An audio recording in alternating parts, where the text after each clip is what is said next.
издание. Пендаровски го потпиша указот за прогласување на законот за ратификација на Северноатлантскиот договор.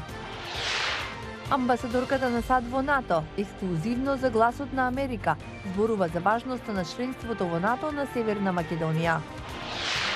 Берни Сандерс победи на внатрепартиските избори на демократите во Њу Хемпшир. Останете со нас.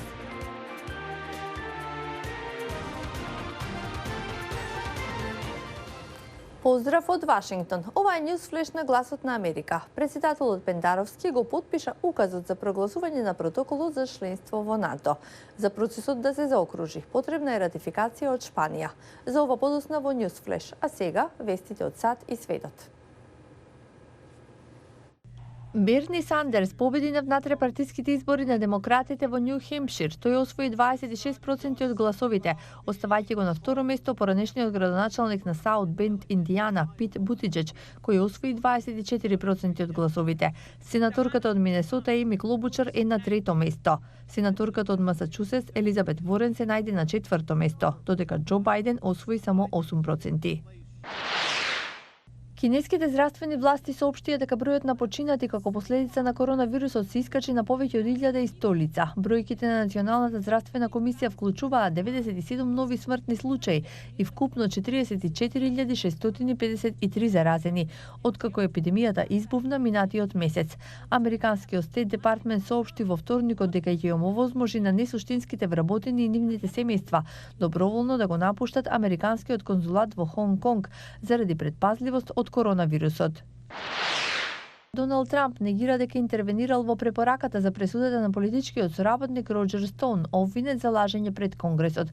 Федералните обвинители ден претходно предложија затворска казна од 7 до 9 години за Роџер Стоун, помошник на Трамп, кој се соочи со обвиненија за лажење пред Конгресот, вршење притисок врз сведок и попречување на истрагата на представничкиот дом, поврзана со истрагата на специјалниот советник Роберт Мулер за руското мешање во изборите во САД во 2016 година. На свечена церемонија и во присуство на студенти од правниот факултет, председателот Пендаровски го потпиша указот за прогласување на протоколот за членство во НАТО. Известува Владимир Мирчевски. Шефот на државата денеска го потпиша указот за прогласување на законот за ратификација на Северноатлантскиот договор. На ова чекавме речиси 30 години. Ама се испланеш. Нека ние со среќа.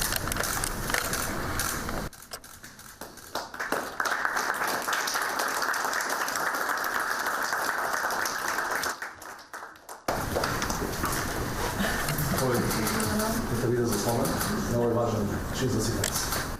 Уште еднаш, само за овој работа се собираме. Откако законот ќе биде објавен во службен весник, тој стапува на сила, но тоа не значи дека Северна Македонија официјално станува 30-та членка на НАТО. За процесот да се заокружи треба уште Шпанија да го ратификува пристапниот протокол, што може да се случи на почетокот од март.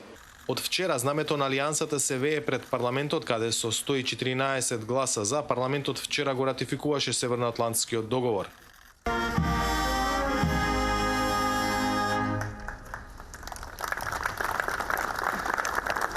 Вчера се уверивме дека за ратификацијата на договорот, Северноатлантскиот договор во нашиот парламент гласаа сите.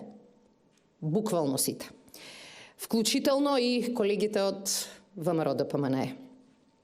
Се прашувам со кој образ некој од утре, денес, задутре, повторно ќе заговара рушење на Преспанскиот договор и поништување на нашето членство во НАТО. Баш би сакала да го видам јунакот кој после таков консензус во собранието ќе ги поништи вчера дадените гласови во парламентот.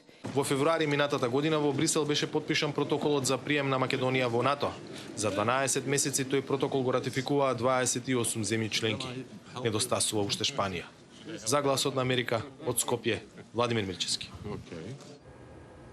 Амбасадорката на САД во НАТО, Кеј Бейли Хачисон, зборуваше на настан на фондацијата Херитидж во Вашингтон. Зошто на САД и е потребен силен НАТО?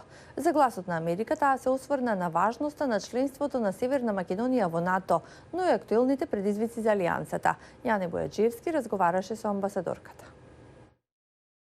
Macedonia is at a very important geographic area. It really Македонија се наоѓа во важна географска област и го заокружува кругот во долниот дел на НАТО. Сакаме да соработуваме со Македонија во делот на реформи и задоволни сме од досегашниот степен на демократски стандарди, но и во делот на владење на правото во земјата. Амбасадорката на САД во НАТО ја истакна храброста на македонските лидери да најдат решение со Грција и земјата да стане членка во НАТО, откако и последната пречка шпанската влада ќе го ратикува протоколот со НАТО. Вели, ангажманот на САД на Балканот ќе продолжи. especially with Russian malign influence, with Особено поради руското непријателско влијание кога требаше да се гласа за членство на Македонија во НАТО, но македонскиот народ беше храбар и избра иднина во алијансата. Ние се справуваме со кибернетски напади од Русија, но Северна Македонија наскоро ќе биде 30-та членка на НАТО, а САД се едни од најголемите поддржувачи на земјата. Според амбасадорката, европските партнери се повеќе се наметнуваат во НАТО и го зголемуваат придонесот во заедничкиот одбранбен буџет покрај заложбите од председателот Трамп. Алијансата сега уште посилна. Сега сме 30 членки со еден глас за демократија, човекови права, владење на правото. Безбедносниот чадор ќе овозможи поголеми економски можности за сите, изјави Хачисо. The threats to NATO today would certainly be terrorism and Russian aggression.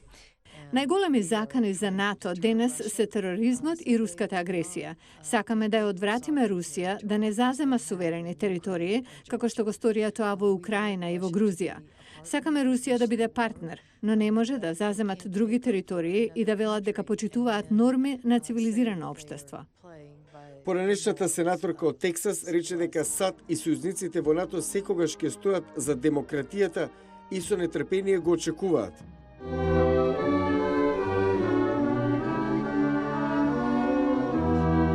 Влезот на 30-та членка, Северна Македонија. Брисел бара Лондон да се придржува до одредени стандарди ако сака договор за слободна трговија. Лондон не се согласува. Хенри Риджвел има повеќе. На сончев ден Довер се гледа од Франција. Географски нема промени, но на многу полиња оддалеченоста меѓу Британија и континенталните соседи се зголеми преку ноќ. Британија сега е надвор од Европската унија, но по 3,5 години политички хаос, многу британци се изморени од Брекзит. Нема да лажам, не сакам Брекзит. Гласав против. Се надевам дека нема голема трагедија. На одбројувањето до Брекзит, поддржувачите организираа прослави во централен Лондон. Треба да го прославиме фактот дека сме ослободени од ограничувањата од ЕУ и ќе можеме да си го најдеме своето место во светот.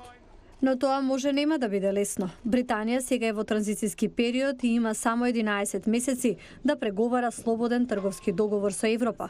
Крајниот рок е декември. Многумина веруваат дека денешниот Брекзит е резултат на 3-годишна дебата и оти се е договорено, но не е така. Допрва треба да се регулираат новите односи меѓу Велика Британија и Европската унија. Првичните индикатори сугерираат дека Европа ќе бара пристап до британските води за риболов, со гаранции дека Лондон нема да ги поткопа стандардите за труд и животна средина, а за возврат ќе добие пристап до единствениот пазар на Европската унија. Британија отфрла толкава близко со унијата. Нема да имаме голема поврзаност со ЕУ, близко со нивните правила, но сакаме да соработуваме и очекуваме ЕУ да ги почитува обврските од трговскиот договор како со Канада. Но ваквиот тврд став ја става Британија под зголемен притисок, со барањето на Шкотска да гласа за независност и да се обиде повторно да се приклучи на унијата. Ширум Британија ќе треба време за заздравување на раните од поделбите што уследија по Брекзит. Довер стана слика за про и антипораки за Европската унија. Напнатоста веќе навестува бурна година. Ко гледавте Newsflash на Гласот на Америка. Јас сум Анита Шјакова од студиото во Вашингтон. Гледајте не утре во истото време.